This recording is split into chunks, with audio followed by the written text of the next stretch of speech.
morning and welcome to Morning Java, brought to you as always by Get Go Cafe and Market, where right now, Matt, you know all them lunch specials are slapping. They got the chicken, they got the sandwiches. It is lovely. I go there a lot. I just had another Pilgrim sub and some smoothies yesterday. But let's talk Pitt football. They got slaughtered by Miami. You were there.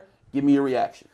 Well, I mean, slaughtered might be a little harsh because the defense certainly held up their end of the bargain. Yes, they did. But that it was Miami an ugly offensive performance for Pitt. And, you know, it all How many starts... sacks? 6 sacks, which is the most Pitt had given up in 6 years? Wow. 5 years. 2013 was the last time they gave Look at this man. Look But- at this. It's math, man. But it's, yeah, I mean, you could tell. Pitt was missing sophomore center Jimmy Morrissey, who's, been a starter basically since he walked on campus 2 years ago.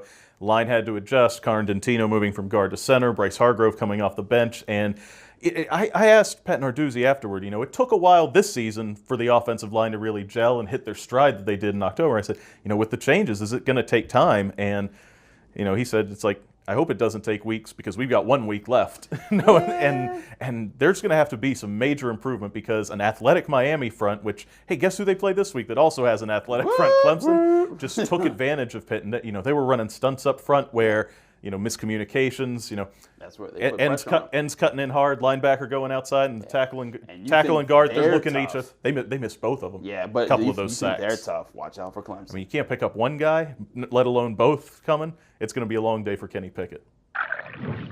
The Penguin system, like in general, where is it? Bad?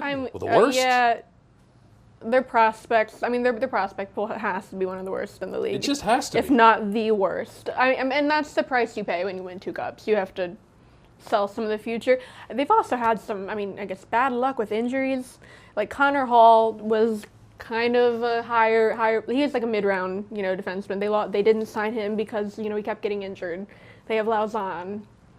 His future's kind of in doubt because he's concussion issues. I don't know. I mean, they've had some success turning to like the undrafted guys, Bellerive, Diorio. Sure, yeah. I mean, that's a center and a goalie in order. Well, I mean, then like Aston Reese, the guys that are up, in Pittsburgh and Wilson. Well, they had to work their way into Zach Aston Reese. Mm-hmm. They couldn't draft him, obviously. Yeah. But when you don't have those first-round picks, and they haven't, obviously, for a while, Jim Rutherford is completely unapologetic over that. He's got rings to show for it. I can understand the argument.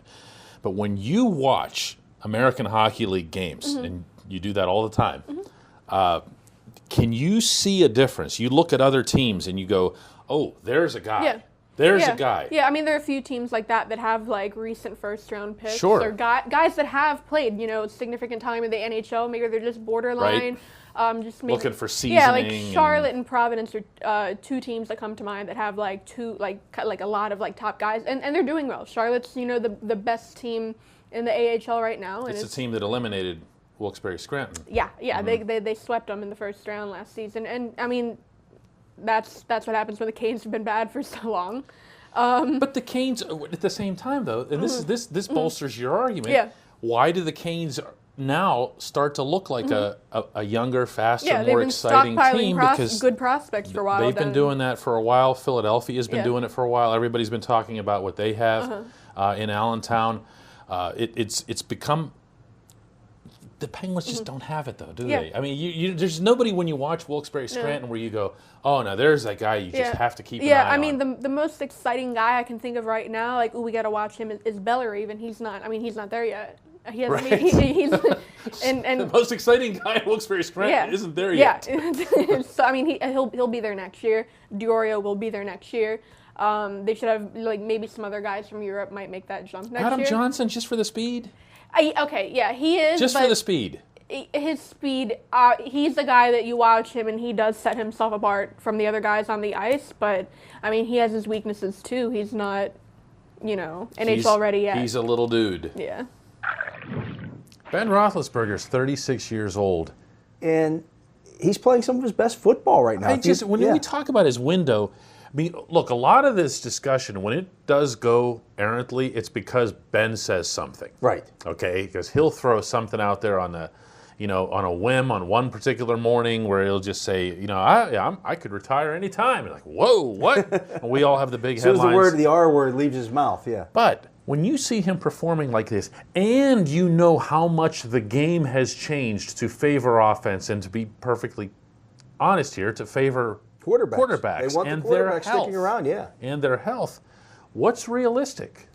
What's realistic? Never mind what he wants, just based on performance, what you see. Well, I mean, at some point the body does break down. And as we saw with Peyton Manning, for example, it broke down. He fell off the cliff quickly. But he yeah. had the neck issue, which was a big problem, which was why they didn't want him back in Indianapolis. But he was able to cobble a couple of good seasons together in Denver, help them win a Super Bowl. Sure. That's a really good season. That's a good season, yeah.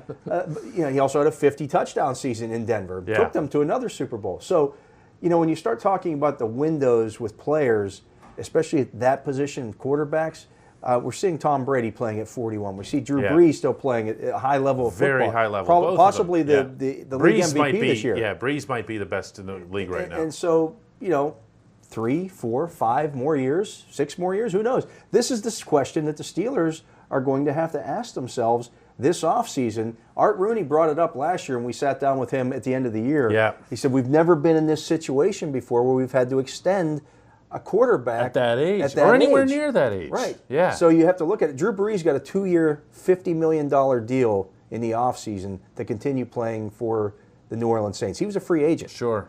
He was never going to leave New Orleans, but 2 years, $50 million. Well, maybe that's the way that you approach it with Ben, where you say, "Look, we want you to be the quarterback in Pittsburgh until as long as you want, yeah, but we're going to do it in these 2-year or smaller increments here, so that we don't lock ourselves into something." The tough part of that, though, is that the quarterback can say no. The quarterback can say no, and also it's tougher under the salary cap. Right. Because you can't spread out the wealth as much.